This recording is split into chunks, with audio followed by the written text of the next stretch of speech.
Discapacidad Televisión. ¡Hola, mundo! Primer canal de televisión dedicado al colectivo de personas con discapacidad desde 2006.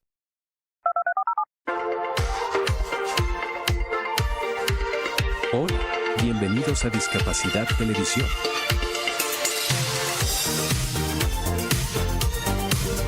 Recuerda suscribirte para no perderte los últimos estrenos y programas en vivo.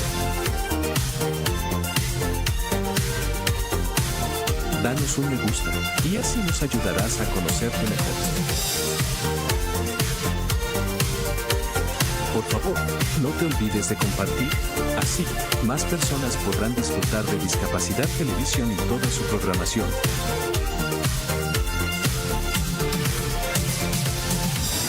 Muchas gracias.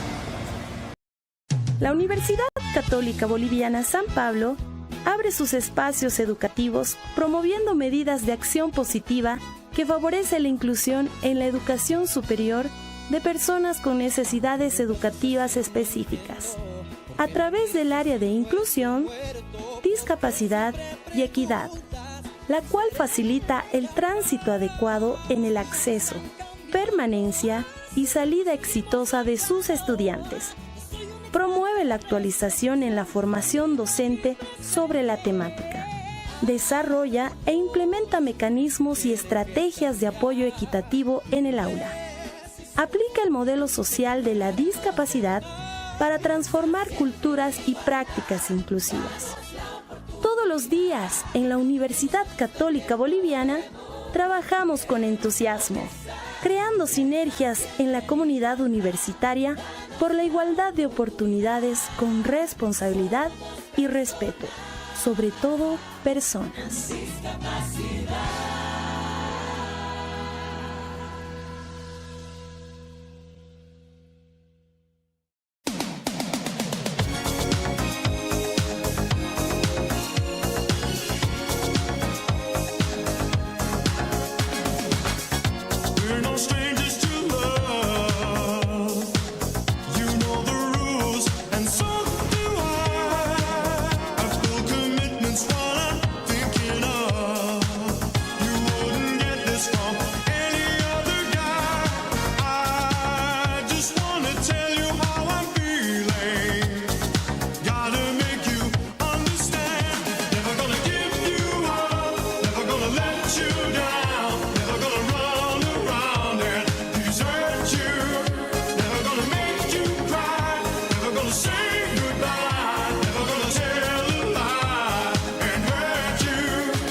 Still a thing.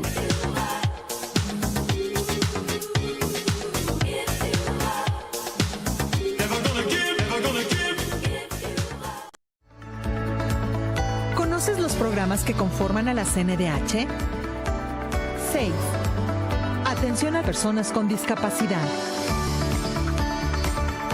Este importante programa, perteneciente a la primera Visitaduría General, trabaja de manera conjunta con organizaciones de la sociedad civil y dependencias de los 3 órdenes de gobierno, a través de la promoción, difusión, orientación y acompañamiento en casos de presunta vulneración a los derechos humanos de las personas con discapacidad. Además, realiza investigaciones, informes y diagnósticos acerca del estado que guardan los derechos humanos de este sector de la población, a fin de dar a conocer las áreas de oportunidad, coadyuvando con la asertiva toma de decisiones en pro de la inclusión. Si consideras que tus derechos han sido vulnerados, acércate a nosotros. En la Comisión Nacional de los Derechos Humanos, defendemos al pueblo.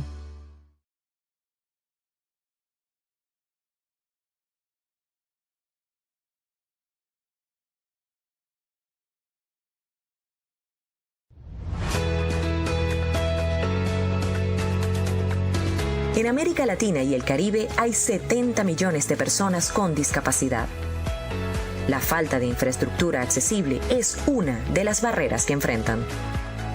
Desde el BID promovemos la inclusión laboral de personas con discapacidad, el fortalecimiento institucional en temas relacionados y el desarrollo de estándares de accesibilidad universal en la infraestructura. Un ejemplo es el Programa de Sustentabilidad y Eficiencia del Sector Eléctrico en República Dominicana, donde se desarrolló una política de inclusión laboral. También se construirán baños accesibles gracias al Programa de Gestión Integral de Residuos Sólidos Urbanos en Argentina. Y en Brasil se han capacitado a conductores de autobuses para atender a sus usuarios, garantizando la accesibilidad a las estaciones y al espacio público. Además, hemos desarrollado una guía de servicio inclusivo para personas con discapacidad y otras publicaciones en transporte, agua y energía. Estamos haciendo camino hacia una región más inclusiva.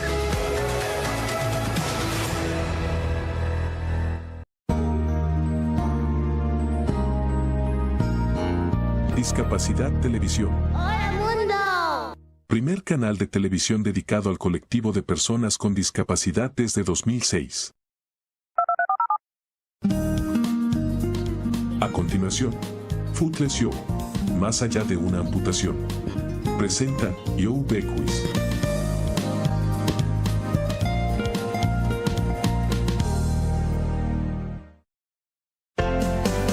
Características de este programa. Audio en inglés, subtítulos en castellano.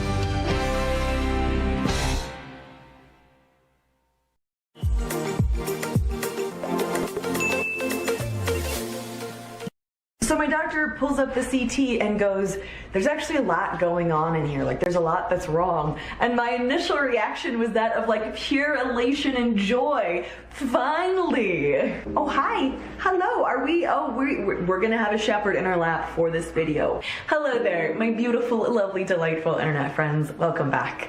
I have an answer. I have an update, and I'm really excited to be able to share at least part of this with you. A few weeks ago, if you're new to my channel or you missed the video, I posted a video called Help.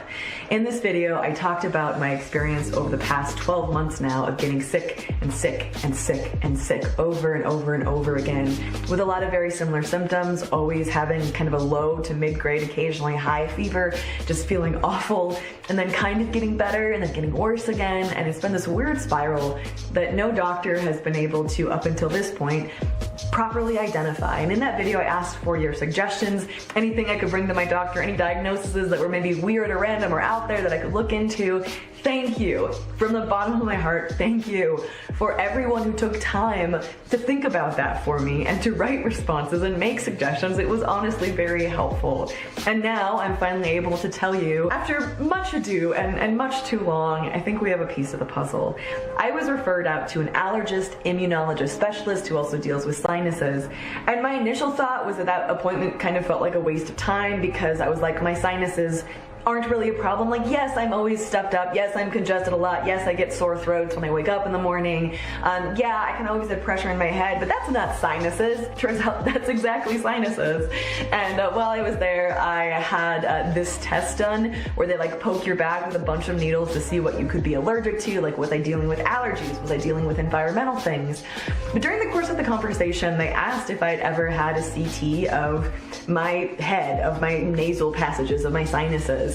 And I said no, and so they're like, well, let's just take a look, right? Let's just see what's going on in there. I can't tell you how good it felt to have a doctor walk in after looking at my scans and be like, something is wrong. Like, the normal reaction to something is wrong is not joy and elation and excitement, but when you don't have answers for something and you keep going to doctors and you just start feeling like a crazy person because nothing is ever wrong, but something is very wrong, like hearing her say, yeah, there's definitely something going on, just was such a relief. So essentially, behind my skin, all of this is real messed up. Apparently I have a double deviated septum, which makes me feel extra special because having two is pretty rare. And one of my nasal passages is like blocked by a bone spur. Additionally, I have a cyst in there. And additionally, I have something called sinusitis, which is basically a chronic sinus infection that really messes things up in here and can cause fever, fatigue, generally feeling like crap, headaches,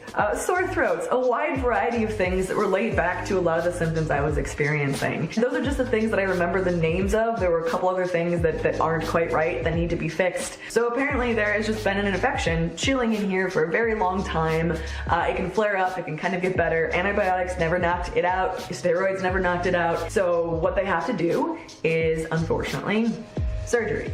This is not the answer that I wanted to hear. As you guys know, I have gone through many surgeries in my life. I'm not new to this, but you know, it's kind of my life goal to avoid future surgeries, but it doesn't look like 2021 is going to be the year for that just yet. In early April, they're going to go in and fix all of that. I think it will be a fairly easy surgery compared to some of the other ones that I've gone through. It's gonna look like I've had a nose job done. It'll kind of look like this from my understanding, but there's a lot in there they are going to be fixing, so recovery probably won't be the most fun, but won't take too long. And apparently you're supposed to be able to breathe through your nose if you're laying on your back and get enough air. Little did I know that that was supposed to be something humans could do. So I will be going in for face surgery. I think it's technically called a sinus procedure in early April, and getting all that done, I'll probably be out for at least a week, maybe 2, depending on how things go. So that is the first thing, and is a fantastically simple answer in the grand scheme of things to things like the fever and some of those recurring symptoms. However, it doesn't explain everything.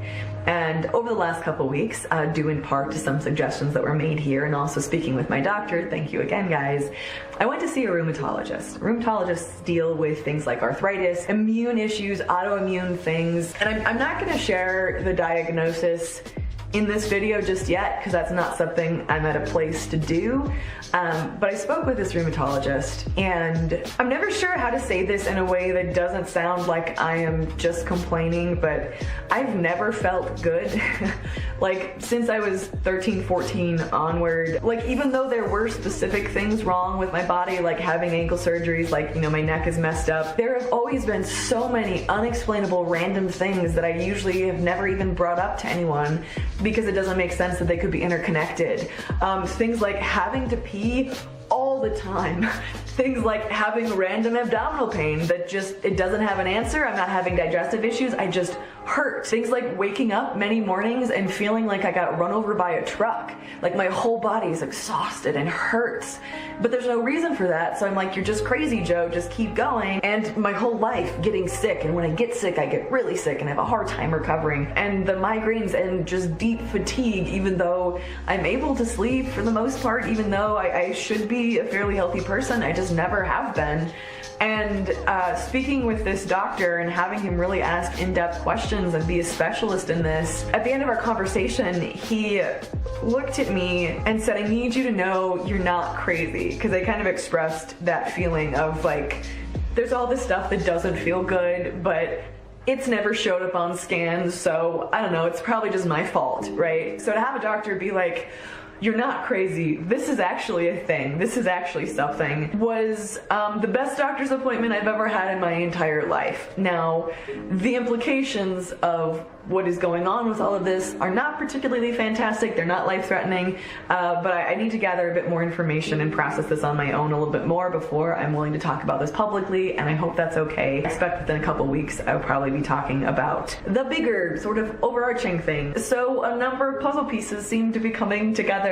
I'm very much looking forward to being done with this next surgery and hopefully having it fix the kind of fever thing that keeps happening, and maybe being able to like actually breathe through my nose. The last couple weeks have still been very kind of up and down, hit or miss. Yesterday I felt like I got hit by a truck and I had a low fever and I was on the couch all day, and today I feel very functional. So it's still coming and going, but this is temporary, and frankly, if I know something's temporary, it's so much easier to deal with. To anyone who's watched any of these videos or left comments, I hope that you know that I'm very aware of the time and the energy that you are giving to me. Like, I don't personally know you, but so many people took time out of their day to write like detailed paragraphs about something their friend was dealing with, or, you know, they spoke with a doctor about something similar and here's the information they got, or sending me articles. Like, for you guys to do that for me, I don't take that for granted. Like, that's amazing. Really, truly, thank you. And to everybody who just took time to express care or concern, thank you. You have all helped make the last 2 weeks feel a little bit more manageable and give me, honestly, the hope that it took to make more doctor's appointments, to go see more doctors, when I thought I was just gonna hear the same thing over and over and over again if everything looks fine. When you hear that enough, it kind of kills your motivation to want to spend money seeing doctors for them just to say everything's fine when you know you're not fine. But your comments honestly gave me the motivation to follow through with those appointments and do what I needed to do and seek out the specialists who actually helped. So Thank you. Also, as always, a gigantic thank you to all of my patrons over on Patreon, especially during this time when it's been a challenge to work. I'm very, very, very grateful to be able to work from home. I can't overstate that. I'm truly grateful for all of your support as I kind of get through this time.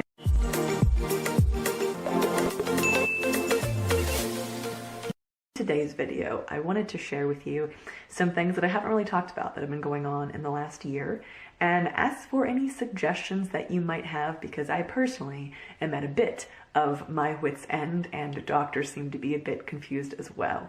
With that cryptic intro, back in March, I got really sick, March of 2020. I posted some videos about it. I was really sick for about 6 weeks, and then I got better. Then I got sick again, and then I got better, then I got sick again. And this has been going on for about 10, 11 months now. And for the past week, I have had a fever of 102 to 103 every day.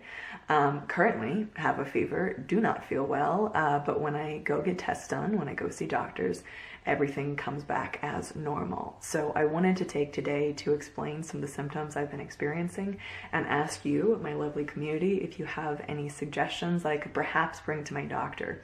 I'm not looking to self-diagnose here, but I also understand that the medical community is a bit overwhelmed right now, and if I can maybe bring some suggestions of what it might be, maybe it can go a little faster to get tested for those things and figure out a way to get better. Back in March, I got real sick. I got sick with a lot of COVID-like symptoms, but it wasn't COVID. I had a fever, chest pain, shortness of breath, dry cough, exhaustion, fatigue, body aches for about 4 to 6 weeks.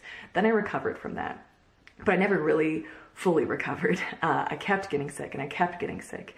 I'd go 4 weeks and then it would all come back again. The fever, the shortness of breath, chest pain, body discomfort, like my body will just hurt and feel awful and weird.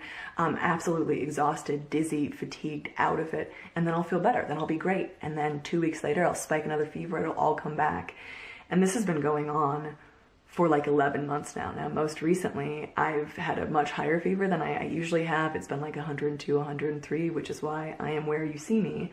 I am not at my home presently because we are trying to test for any environmental factors that could be causing this.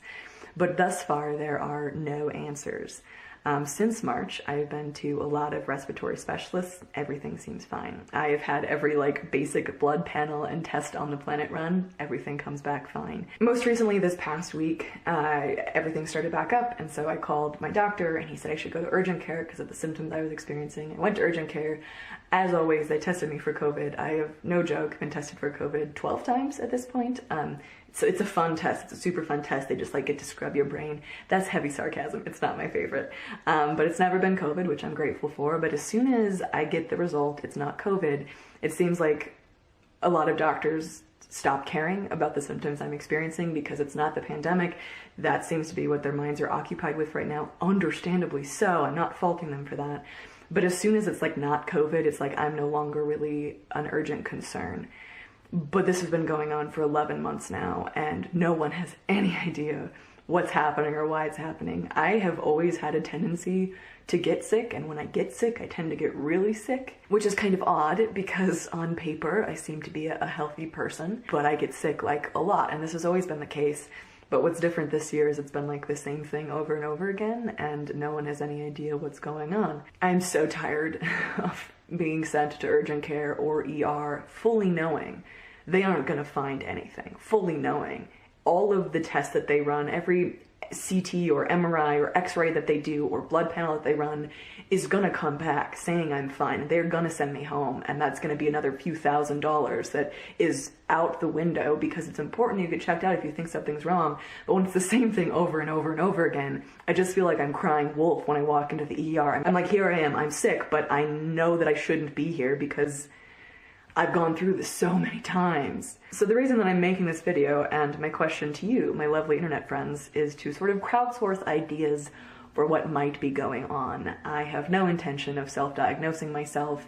I want to be able to bring suggestions to doctors and specialists that I am seeing because, like I said, our medical system is overwhelmed and I am not actively at risk of losing my life, right? Like I'm not a huge concern, but I'm not able to live life and I feel like crap a lot. But I'm gonna do a quick recap, and if you have ever experienced this, if you have family members or friends who have dealt with something like this and know what's going on, I would love to hear any suggestions in the comment section down below. Number 1, recurring generally low-grade fevers that keep coming and going and coming and going. Number 2, fatigue and exhaustion. Number 3, chest pain, shortness of breath and or coughing. Number 4, body aches and discomfort, specifically abdominal pain. Number 5, nausea, loss of appetite, and also muscle weakness. Number 6, really palpable heart palpitations, like I feel it every part of my body, just my heart pounding. I can like feel my heart pounding in my eyeballs, which is just an interesting experience to have. A quick list of things it is not. I am not dealing with appendicitis. That was suggested, recently tested, we're good there.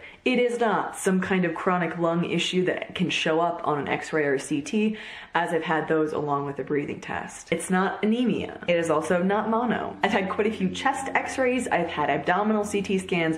With contrast, I've had a chest CT. I've had, like I said, all of the basic blood panels, some expanded blood panels, just kind of like all the normal stuff you would check for. This isn't something that I've like wanted to talk about on my channel before, not because I feel like hiding it or anything like that, just because like it comes and it goes, right? Like I get sick, then I'm better, then I think maybe I'm actually better this time, but then I'm not, then it always comes back, and I just don't know what's going on. I have a lot of considerations that it might be something that's autoimmune related, from my understanding, that can generally cause recurring fevers and getting sick a lot and staying sick and all of that, but I don't have a name for anything yet. And it's really frustrating not knowing what's going on, but feeling very, very crummy and not knowing if there's something that's wrong, that's progressing, that should be treated, if I have the world's worst immune system and I seem to be picking up the same thing over and over again, which I don't think is necessarily likely, but I guess it's possible. Yeah, so I appreciate you watching this video. I appreciate you listening this far.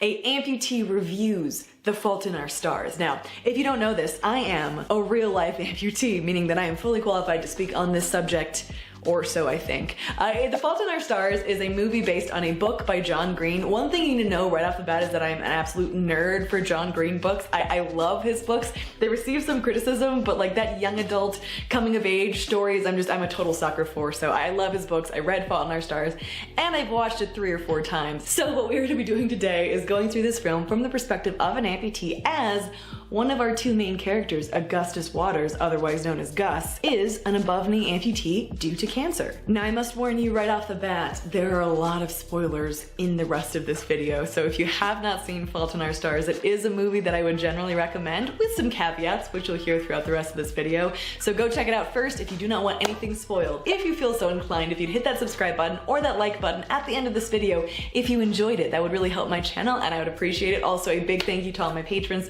over on Patreon for sponsoring this video and making it possible. And now, without further ado, let's watch Fault in Our Stars with the perspective of a real-life authentic amputee. Yours truly. First and foremost, an overview of what happens in this delightful film.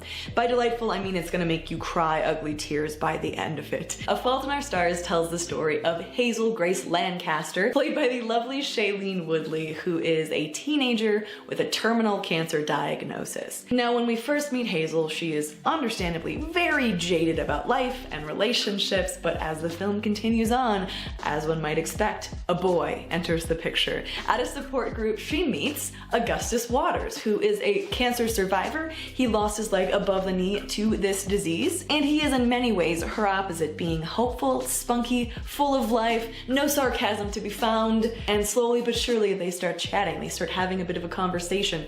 Things get a little bit romantic. She wants to push him away because, sincerely, she's dying and she doesn't want to hurt the people around her, but he persists and they end up in a relationship. Now, as the story progresses on, Hazel Grace continues to get sicker, but she really wants to go on a trip to meet this author that she's dreamed of meeting. She loves his work, and the dear character Gus decides to use his one Make-A-Wish wish, because he didn't use it before when he had cancer, and brings Hazel out to meet this author. So with that backstory laid out, let's pause for a moment and do a little bit of commentary. Thing number 1 that I actually really appreciate about this film is that one of the main characters is an amputee, but that is not the central focus of the story. So often in books or movies or shows that have disabled characters, the disability is like the central point of their story. But the fact that Gus is an above-knee amputee basically doesn't really come up that often. You see his leg in a couple different scenes, you understand that he is an amputee, but it is the central point of like 2 conversations. I really like that they created a whole character as people with disabilities, as amputees in real life are. Being an amputee is a piece of my identity, but it is by no means the largest piece or the thing that I think about the most in my life. Thumbs up to John for writing a story that did not simply focus on someone's disability. So I feel like with any kind of commentary video, it's kind of the commenter's job to be pretty critical. Like if you watch any kind of commentary YouTube, generally people are pointing out the flaws in something, but I have to say that there aren't many flaws that I see from the perspective of an amputee in this film. I will say that there are a few times where Augustus is shown with his leg in positions that it's very unlikely that it would be in, but there's only so much you can do when you cast an able-bodied actor to play an amputee. That is one piece of criticism I do have for this film. They cast an able-bodied actor to play an amputee when there are plenty of talented amputee actors out there who would be ready, willing, and able to take this role. Historically, the vast majority of disabled roles are played by able-bodied actors, and an actor portraying a life that isn't their own in and of itself I have no problem with. But when people with disabilities have been consistently excluded from Hollywood, excluded from the screen, able-bodied actors get awards literally all of the time for playing disabled characters when there are disabled actors who are denied roles that then go to able-bodied characters. It's a bit troublesome. Just a bummer that Hollywood exists the way that it does, and I hope that it will continue to change, and I hope to be a part of that change. There's one scene in particular that I really want to address because I think they did a really good job of representing disability and the experience of a lot of amputees, and that is when Gus and Hazel are on their big trip. They're alone in a hotel room together and begin to share an intimate moment. And as the scene progresses, they show that Gus, who is portrayed as being really strong and confident, outgoing, and just like nothing can touch him, is really self-conscious about the fact that she is going to see him without his prosthetic on and is trying to explain like, here's what my leg looks like here's where it ends. And it's a really touching and also heartbreaking but mostly heartwarming kind of scene, because many people who have some kind of physical difference, regardless of how confident we might come off, there are oftentimes insecurities under the surface, and when you're talking about being intimate with someone else, oftentimes those insecurities come to the surface. So I really like that they portray this. I also really like the fact that she has an oxygen tube, and that is like a part of the scene, and it's like made a joke of like trying to get her shirt over her head and the oxygen tube and all of that. And the reality is that people with disabilities are not often shown as anything particularly desirable or sexy in media, and I really like that this scene was written and left in, and I think did a great job of portraying both sides of those characters. If I were to get super nitpicky, I could point out that when they're flying overseas, which is a long flight, pretty much every amputee I know would take their leg off. If you didn't know, if you're flying an airplane, there's a lot of pressure changes that can definitely interfere with how your leg fits in your socket. It's also really uncomfortable to sit for a long period of time with your leg in a socket. So pretty much everyone I know, myself included, tends to take their leg off. A little tip here, if you're removing a body part, you actually ask the flight attendants to store it in the storage containers above the seats, which is always an interesting experience. However, the few times that I've had the ability to do this, I've been like, hey, can you put my leg in the compartment? And they're like, oh yeah, sure, no problem. As if it was not a weird request, so perhaps they've experienced this before. But as they're flying over to Amsterdam, it appears as if he still has his leg on, which would be a very long flight. As Gus and Hazel arrive back from their trip, the movie takes a bit of a turn that many of us didn't see coming, myself included when I first read the book, and this is where all the tears start coming in. You know, there's some films that are just engineered to make you bawl whether or not you want to. This is definitely one of those. So we find out that Hazel Grace's treatment is working really well throughout the film, but then, major spoilers here, we find out that Gus has actually been sick all along. He is also terminal and things are not going well. There are no longer any treatment options left, and he's probably gonna pass away soon. So I just watched the ending again, and as you can see, I'm teared up yet again. I know what happens, I know what's said, but still, gosh darn it, they just play all kinds of games with your heartstrings. So the movie ends shortly after Gus's death, but he has written her this beautiful letter that he leaves with her favorite author, who ends up coming over from Amsterdam to hand to her. It's this beautiful message about you don't get to choose if you get hurt in the world, but you do have a say in who hurts you, basically saying that, you know, he doesn't regret his love for her and all that they've shared. And it's actually a really beautiful ending to a very heartbreaking movie. So as I was thinking about reviewing this film, I realized that with my amputee professional, because I am one badge, I didn't really have that much to say about the film aside from what I've just told you, because his leg is not a central point of the story, meaning that there aren't a whole lot of scenes about it. There isn't a whole lot of discussion about it, meaning that there isn't a whole lot for me to like critique as an amputee, and I actually think that's fantastic. I love seeing stories where the central focus is not just this thing that's different. I'm actually thrilled to watch stories where there are amputee characters who are just characters and are dealing with other things. And overall, I would give it my amputee stamp of approval. I need like a graphic, like my stamp of approval. Do we like that? Should we use that for future reviews? I think we should. Whether or not it is accurate to the emotional journey of facing death as a young person, I can't tell you. But speaking as an audience member, I did really like this movie. So I'd like to turn this over to you. What did you think of A Fault in Our Stars if you watched it? Do you agree or disagree with my opinion that overall it's a pretty good movie? Like, it really is made to make you cry.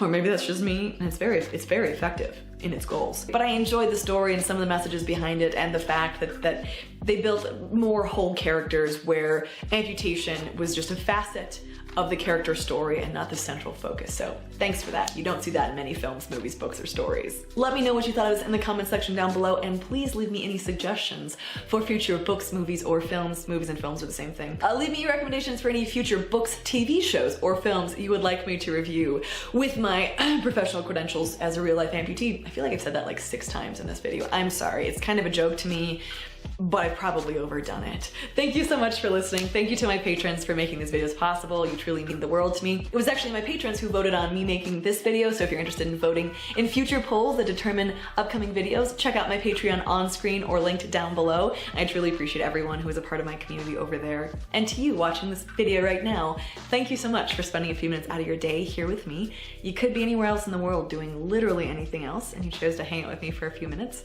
and I really appreciate that. I love you guys. I'm thinking about you, and I will see you in the next movie video. I'll see you in the next video. Mwah. Bye guys. Have you heard from the sky all about it? Down the river, high tide flows around it. Through the whispers of pines, I hear them sing. The more you love, the more you live.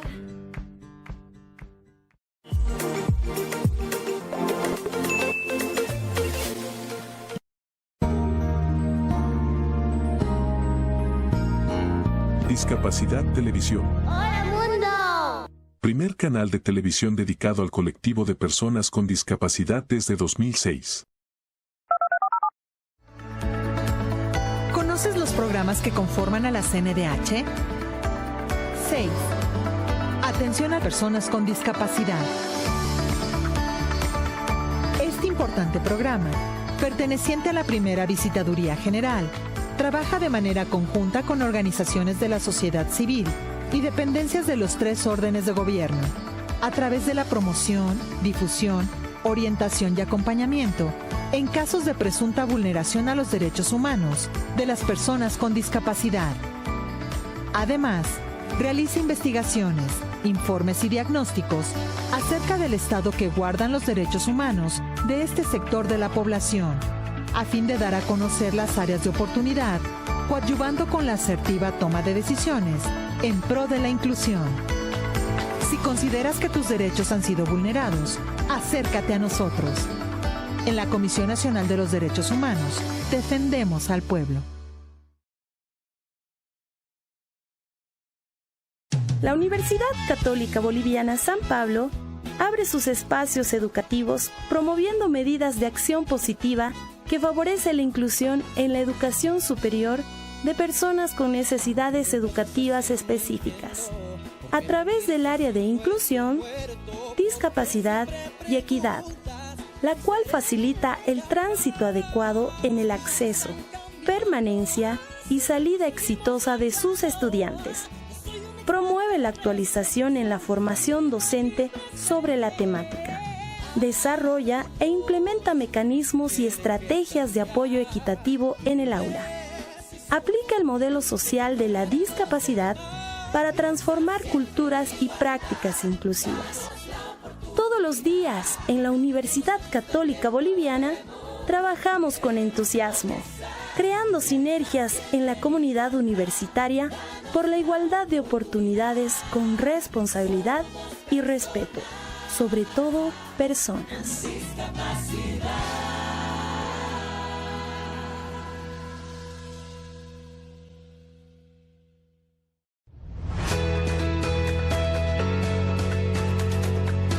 En América Latina y el Caribe hay 70 millones de personas con discapacidad. La falta de infraestructura accesible es una de las barreras que enfrentan. Desde el BID promovemos la inclusión laboral de personas con discapacidad, el fortalecimiento institucional en temas relacionados y el desarrollo de estándares de accesibilidad universal en la infraestructura. Un ejemplo es el Programa de Sustentabilidad y Eficiencia del Sector Eléctrico en República Dominicana, donde se desarrolló una política de inclusión laboral. También se construirán baños accesibles gracias al Programa de Gestión Integral de Residuos Sólidos Urbanos en Argentina. Y en Brasil se han capacitado a conductores de autobuses para atender a sus usuarios, garantizando la accesibilidad a las estaciones y el espacio público. Además, hemos desarrollado una guía de servicio inclusivo para personas con discapacidad y otras publicaciones en transporte, agua y energía. Estamos haciendo camino hacia una región más inclusiva.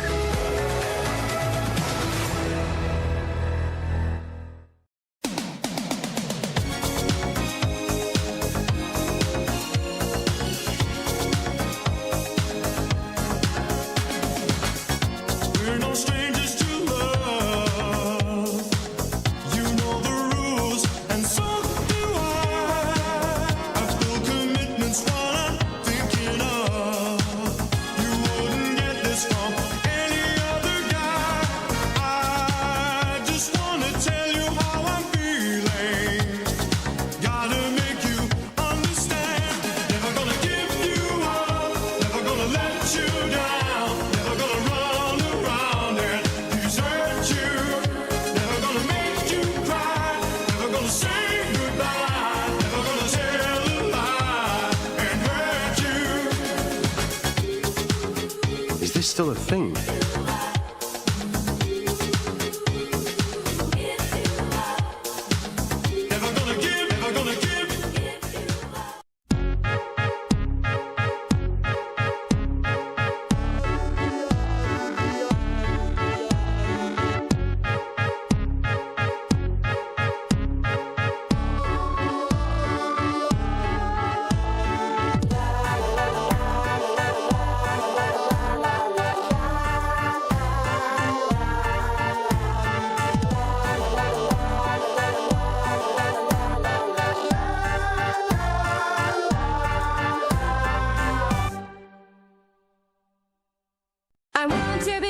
Decisions are made.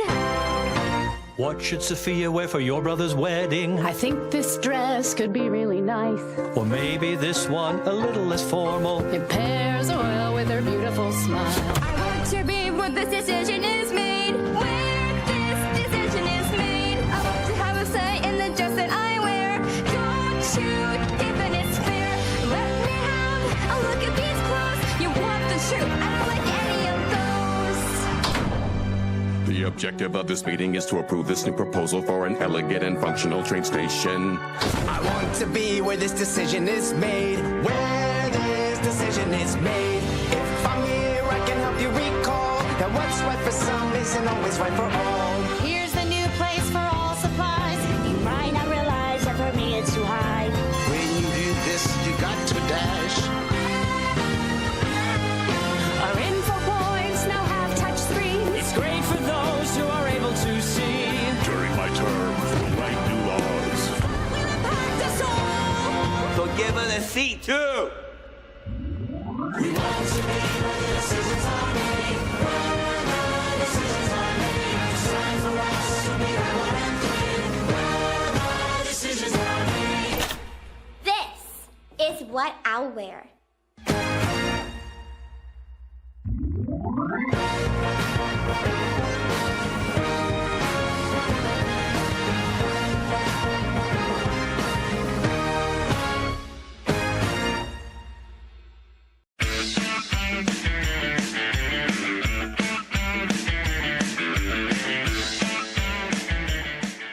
En este video abordaremos el uso y cuidados básicos para un buen funcionamiento de sus audífonos. Así que presta atención a estas recomendaciones. 1. Encendido y apagado.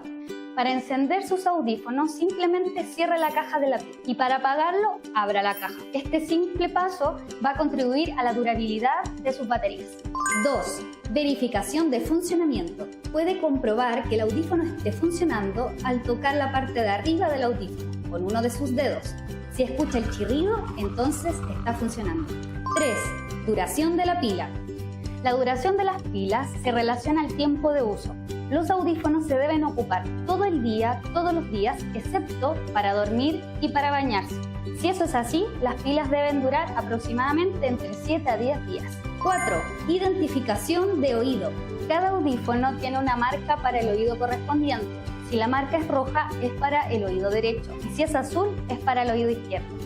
5. Limpieza adecuada. Todos los días se debe limpiar los audífonos.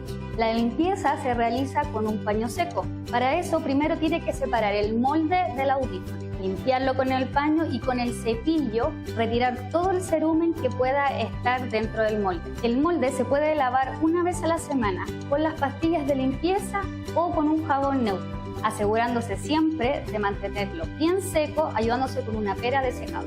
Siga estas recomendaciones para una mayor durabilidad y provecho de sus audífonos. Para mayor información visita nuestra página web cenadis.gov.cl. Ministerio de Desarrollo Social y Familia, Gobierno de Chile.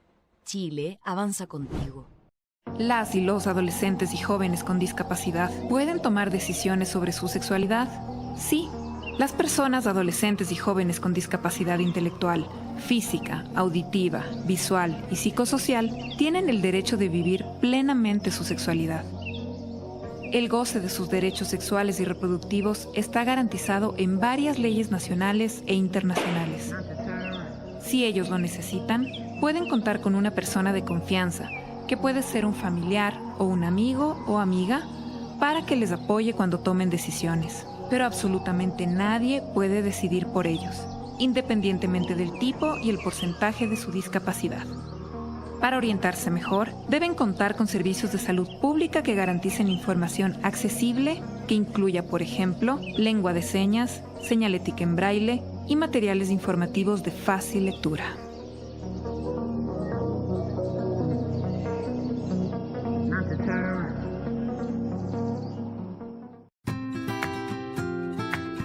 Logo Instituto Nacional para Ciegos. Hola, soy Alejandro. Al igual que yo, muchas personas ciegas y con baja visión utilizamos lectores de pantalla y magnificadores de pantalla para navegar en diferentes documentos, páginas web, redes sociales y otros contenidos digitales. Dirección, carrera 13, signo de número 3491. Pero no todos los contenidos digitales son accesibles. A veces no podemos consultar información en línea, consultar información bancaria, agendar citas o adquirir otro tipo de servicios en la web. Las imágenes no cuentan con texto alternativo comprensible. Imagen. El texto es demasiado pequeño o tiene colores difíciles de distinguir. Por eso es importante que todos los contenidos digitales sean publicados con criterios de accesibilidad para que todas las personas puedan acceder de forma autónoma e independiente sin importar si tienen o no una discapacidad. Computador portátil con la biblioteca virtual para ciegos abierta. La accesibilidad nos permite a todos aprender, trabajar, comprar productos en línea, conocer la información de servicios, nuestras facturas digitales y disfrutar del mundo digital. Instituto Nacional para Ciegos INSI. Aparece el logo del Instituto Nacional para Ciegos INSI y sus redes sociales www.insi.gov.co. Voy a contar hasta 3 y empezamos. 1, 2, 3. Aprendamos a expresar, a ver, oír y escuchar. Aprendamos a cantar y a movernos en igualdad. Que toda discapacidad, sin importar la edad, es para la humanidad una gran verdad. Pero al final, ser personas es nuestra capacidad. ¡Vamos, chicos! Déjame contarte un secreto a voces sobre aquellos sin voz.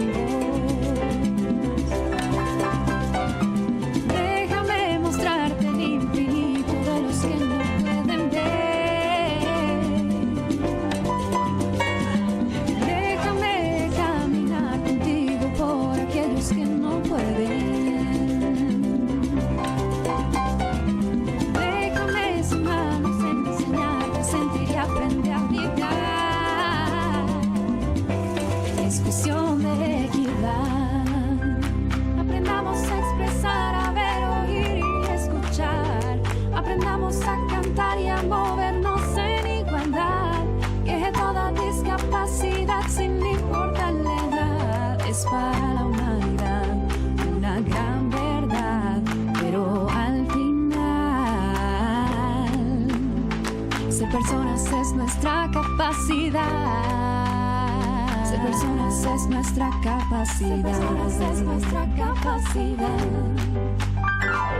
Déjame mirarte a los ojos con los míos llenos de paz. Deja que la libertad nos muestre el camino de la identidad. Déjame tomarte de la mano, encontremos igualdad. Vamos que el futuro es solo nuestro, comencemos a brillar. Es cuestión de equidad.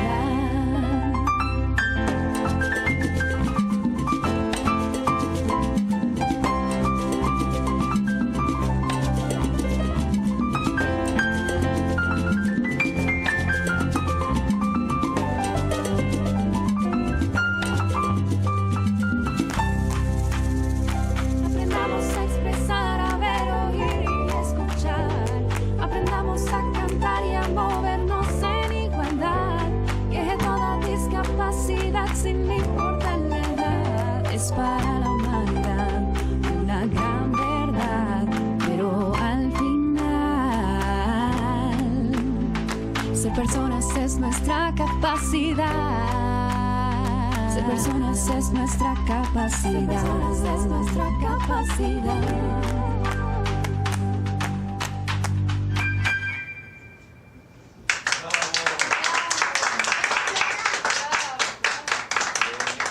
Directo a la canción.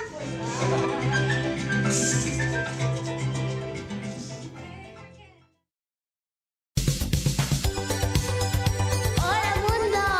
Hola, bienvenidos a Discapacidad Televisión.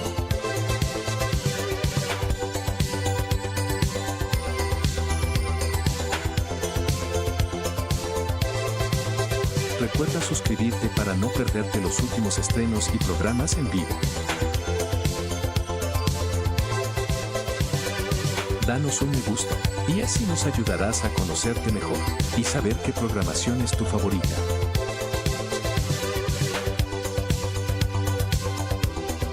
Por favor, no te olvides de compartir, así, más personas podrán disfrutar de Discapacidad Televisión y toda su programación. Hola mundo.